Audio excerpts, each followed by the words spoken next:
And this is the Board of County Commissioners, a board work session. It is Wednesday, June 1st, 2022. It is 1:04 p.m. This is a hybrid meeting. We're in Building 1, Room 280. For public virtual attendance, you may follow along on the Thurston County YouTube channel. I'm Carolina Mejia. I'm the chair of the board. Vice Chair Ty Menser joining me via Zoom, and in the boardroom, Commissioner Gary Edwards, as well as County Manager Ramiro Chavez and Assistant County Manager Robin Campbell, as well as Joshua Cummings and Brett. And Christina Chapeau is also here. And Christina Chapeau. I'm sorry, I cannot see her. The topic on today's agenda is CPED Development Services Department MPG Annual Review Presentation. So with that, who am I handing this off to? Thank you, Madam Chair. I'm going to share my screen. There is a PowerPoint. Hopefully I can manage to do that with no much of an assistance.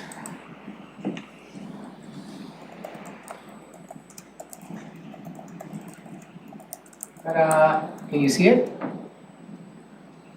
Yeah, thank you, Madam Chair. Well, you all here today, and maybe a couple of weeks ago, we gave the board an indication on the status of the Habitat Conservation Plan and the incidental take permit that we are expecting here in the next couple of months.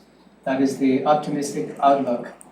But also, it puts a little time constraint because we were hoping at the beginning of the year that we will not have to go through yet another interim Mazama Pocket Gopher annual review, but put us in the position to be safe, avoid a little bit of a risk, and hopefully this will be the last interim annual review that we will have to go through. The good news today is the staff is going to walk you through some of the improvements from last to this last year of the interim review process. And I'm hoping that at the end of the meeting, the board will give a thumbs up to continue with this process. With that in mind, Josh? Great. So I'll jump in real quick. County Manager, great summary. As the County Manager said, we do think that there are some process improvements, and we do believe that this will be the last year for the interim Gopher review process. We have learned from our trials each year and how we can do things better. The one that Brett will present today is about what we've learned while we've been building the HCP. So Chris is here also if there is any questions on the status of the HCP, but really this has been, from my perspective, a huge success in making sure that if we didn't have this interim Gopher review process these past few years, then development in those critical habitat areas that are related to the Habitat Conservation Plan couldn't have happened. So we have had this interim review process in service to the residents of Thurston County. We believe this will be the last year. We have the land acquisition, the ordinance, and the ITP to receive from the federal government. Once we have those three pieces in place, we'll be able to hit the ground running with the new process in 2023. This interim Gopher review process will go away. It won't be just June to October that people can get reviews. It'll be year-round with the federal permit. So again, this is exciting. Brett will take a look back at the successes from 2021, the review season, and then I'll look forward into 2022 as we begin this Gopher review season and 1 or 2 major process improvements that we'd like to enact. All right, go for it, Brett. Thank you. For the record, Brett Burris, Development Services Manager with Community Planning and Economic Development. Thank you, Commissioners, County Managers, Assistant County Manager. So today we're going to go over 2020 recap. In particular, again, the recap itself, CPED's recommended changes to the 2022 protocol, as Josh alluded to, and also any next steps as we move forward. So in 2021, CPED continues to conduct the field screenings, review consultant reports, provide annual reporting to U.S. Fish and Wildlife Service, review conservation easements for properties with individual HCPs, and then of course always looking forward to the final approval of the county's HCP, which is pending. Because of these continuing operations, in 2021 there was no backlog. All applications submitted prior to the cutoff date were reviewed. In total, we received 643 applications for Gopher screening, and staff helps applicants find ways to avoid Gopher impacts as we review those consultant and screening reports. So by the numbers, total applications received was 679 applications. And we approved applications by site clearance from prior season, a total of 271. Completed by internal review, that would be staff, 154. And I might note that that 154 is times 2 because there's 2 site visits required for each screen. Completed by CPED site visits, 74. Consultant reports reviewed by CPED was 136. MPG sites able to avoid, a total of 8. So we had the opportunity to approve 643 of those. Of those not approved yet, in review or submitted too late, not within the timeline, total of 12. Using a consultant but no report as of yet. MPG sites waiting for HCP, 15. Not approved yet, total 36. Sites with Mazama Pocket Gopher, 23.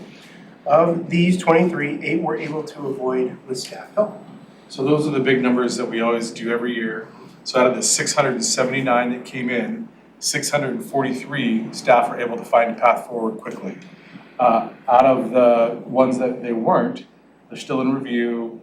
8 were able to avoid. That means that they had the on-site, but they were able to find a place to build outside of that area. So this is a lot of staff work that's in these numbers. It's quick.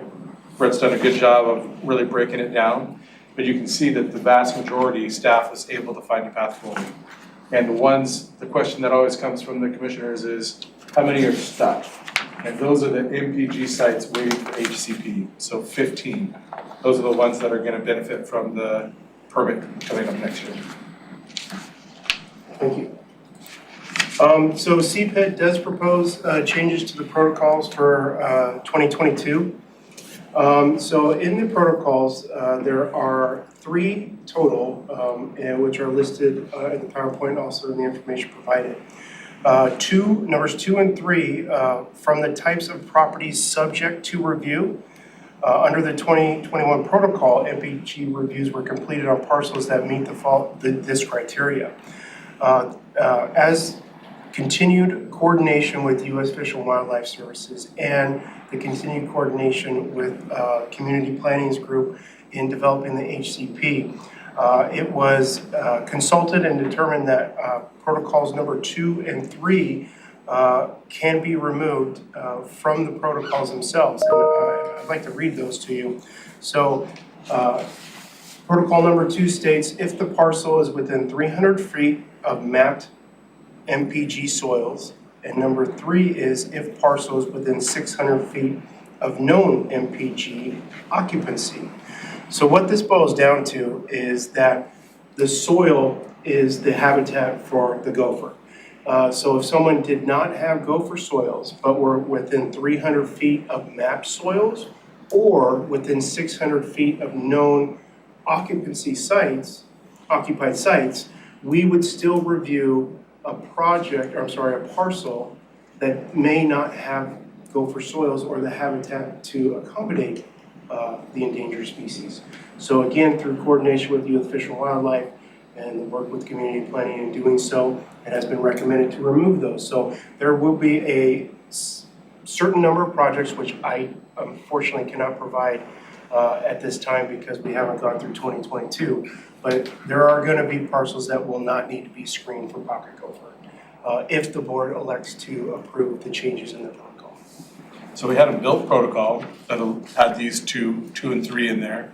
As Chris Chapeau is working on the HCP and working out the finer points of what the HCP should be, U.S. Fish came to the determination that it doesn't have to include areas that aren't mapped with soil, which then impacted the protocol for our interim review, which is how we got to the fact that U.S. Fish made a determination that we don't need to do those adjacent sites. So it's a good thing for applicants in 2022. And this may be a repeat of some of the information I just provided, but why are we doing this? Because it better aligns with the pending HCP. The 2 criteria being requested to be removed may pull in parcels that may not have MPG habitat. Criteria 2 and 3 were used when the county first developed the interim MPG review protocol, and U.S. Fish and Wildlife Service was still understanding how to regulate the newly listed species. And U.S. Fish and Wildlife Service has provided final guidance about protocols 2 and 3. And only sites containing those mapped soils are at risk of the take under the EESA. So the next slide that's being presented to you is basically just a strike through of what the protocol would look like if the board determines to approve the revision.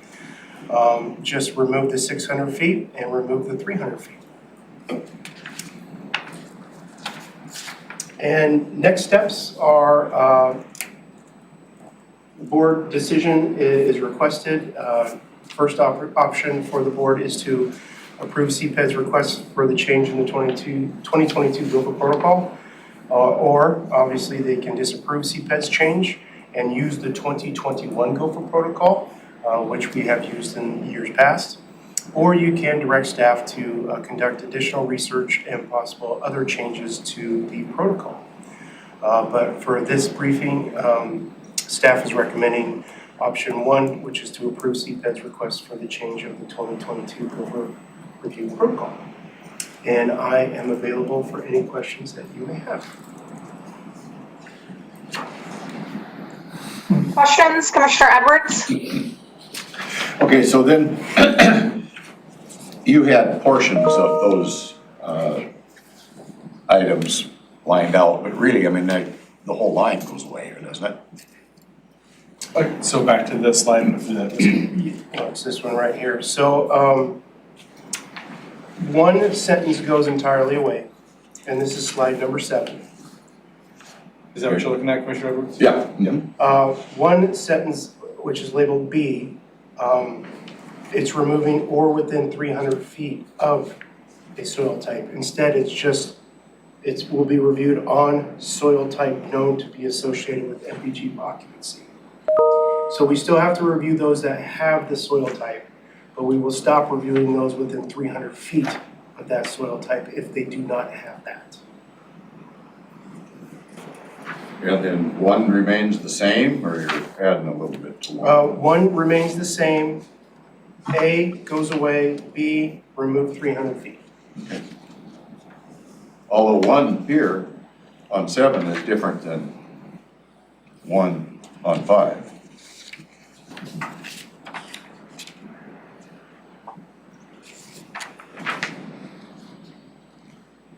That's the only reason I'm asking that question.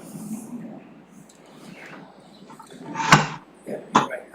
It's on slide 5 is 1, 2, 3, and here's AB. Yeah, the AB was intended to compact it for you as best as possible. No, I mean, Something was different. So from the slide number 5, you keep criteria number 1, and then you eliminate criteria number 3, and you modified criteria number 2 to eliminate the 300 feet. Yes. I thought you were just wondering if we were paying attention. We're trying to make it simple. Trying to make it simple. You did very good. Thank you. Any other questions? I'm sorry. Commissioner Munster? No, crystal clear, no questions. And no questions for me as well. The county manager. County Manager? I really don't have a question, but more of an editorial comment. It seems to be a little bit disheartening that in the last year of this interim, U.S. Fish and Wildlife agreed to eliminate the buffers, the 300 feet and 600 feet as part of the review process. Just at the tail end of this process, nothing for you to do. I think even as I recall the conversations for the last few years, that was a very hefty conversation as to why, the 300 feet buffer from mapped soils, a 600 feet buffer from known presence of bucket gophers. And the board argued, and Commissioner Edwards can probably attest to the fact that, the rationale behind that. So I'm glad we're coming to this conclusion. So that was more an editorial comment than a question. And I hear, sorry. No, go ahead, sir. I definitely hear that comment for sure. And I think on one hand, yes, it is disheartening that it's at the last minute. On the other hand, it's how our HCP is built going forward for the next 30 years. So that part of it is heartening, that we were able to actually come to a conclusion on that discussion that we pushed really hard on for a long time. I'm not gonna retroactively complain, I think. Every step forward is a benefit. Yeah, I mean, it's a win for the next 30 years. Oh, absolutely, there is a win, and at least from my humble point of view, good job. It has been a very, very, very hard work for all of you, Christina, Brett, and you, and the rest of the staff. It has been tasking in bringing the commissioner's options, tasking in managing the conversation, absolutely tasking to go through the HCP process. And I do see light at the end of the tunnel. And it's not a train coming, it's actually a light at the end of the tunnel. And kudos to all of you, really, to guide us through this very difficult and complicated process over the years. So thank you so much, at least from my humble point. Christina, when did you start on this project? On the project itself in 2016, So but it had been going prior to that. Good, you've been basically through the whole thing, basically. And we will be submitting an AIS for a presentation for U.S. Fish and Wildlife Service to come in, and when they finalize the permit, the ITP part. So that'll be the first of the check boxes at a Tuesday afternoon. So we'll do the ITP, they'll say congratulations, and we'll say great, we've got 2 more things to do, the land acquisition and the codes and ordinances. But I think that there's a place there where we can show partnership. So you'll be seeing that coming in the coming weeks. Perfect. Commissioners, if I may, I recommend for you to support staff's decision for the 2022 protocol based on the recommendations the staff provided to you. Since I've been here the longest, I'm gonna give them. Commissioner Commissioner Menzer? I support the proposed changes. So you have 3 thumbs up, Ramiro. Thank you, Madam Chair, I appreciate it. So short and sweet. Perfect. Good job. Thank you very much. Thank you very much. Thank you. Thank you. It's 1:21 and we are adjourned. Thank you. Yeah, Thank you. and Brett, can I bug you this quick?